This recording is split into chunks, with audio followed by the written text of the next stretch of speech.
বাতাসে বসন্তের গন্ধ, চারিদিক সেজে উঠেছে পলাশের সাজে। বসন্ত উৎসবে অপরূপ সাজে সেজে ওঠে সুন্দরী পুরুলিয়া। এই সময় জেলার বিভিন্ন জায়গাতেই পলাশ ফুল ফোটে। পুরুলিয়ার পলাশের সৌন্দর্যের টানে বিভিন্ন জায়গা থেকে ছুটে আসেন পর্যটকেরা। লাল পলাশের পাশাপাশি এখানে দেখা যায় হলুদ এবং বিরল প্রায় শ্বেত পলাশও। আর এসবের মাঝেই সোশ্যাল মিডিয়ায় ভাইরাল হয়েছে বনলতা পলাশ বা লতানো পলাশ, যা রীতিমতো ট্রেন্ডিংয়ে। কি এই বনলতা পলাশ জানেন? এ বিষয়ে খুন্টার গ্রামের বাসিন্দা মহেশ্বর সিং সর্দার জানান, এই বনলতা পলাশ এক ধরনের বিরল পরগাছা বা লতা জাতীয় উদ্ভিদ, যা সাধারণত অন্য গাছের ওপর ভর করে বেড়ে ওঠে।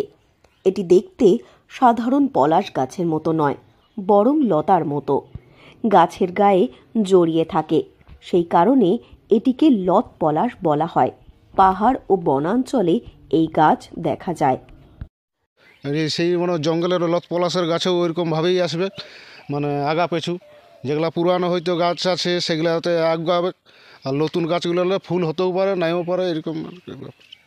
ওই লাল রঙেরই দেখেছি আজ পর্যন্ত, এরা অন্য কোনো রং তো দেখিনি যে বনে হয় বলে। অন্য গাছে ওরা যে কোনো গাছ পালে উঠে যায় উপরে, যারা উঠার জায়গা পালে উঠে, নাইলে ওই সেরকমভাবেই নিচেই থাকে যায়। আর ওইগুলোই আমরা লত পলাশ বলে জানি। গাছ বড় হবে না, ওই লতের মতোই সরু সরু থাকবে। এ বিষয়ে পুরুলিয়ার সিধু কানু বিরসা বিশ্ববিদ্যালয়ের উদ্ভিদ বিভাগের বিভাগীয় প্রধান সুব্রত রাহা বলেন, এই পলাশ দেখতে কিছুটা অন্যরকম। এর রং আরও গাঢ় হয়, আকারেও খানিকটা বড় সাধারণ পলাশের থেকে। পুরুলিয়ার বেশ কিছু জায়গায় এই পলাশ দেখতে পাওয়া যাচ্ছে।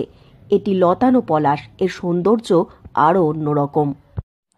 সোশ্যাল মিডিয়ায় ভাইরাল হচ্ছে সেই পলাশটা অ্যাকচুয়ালি লতা পলাশ।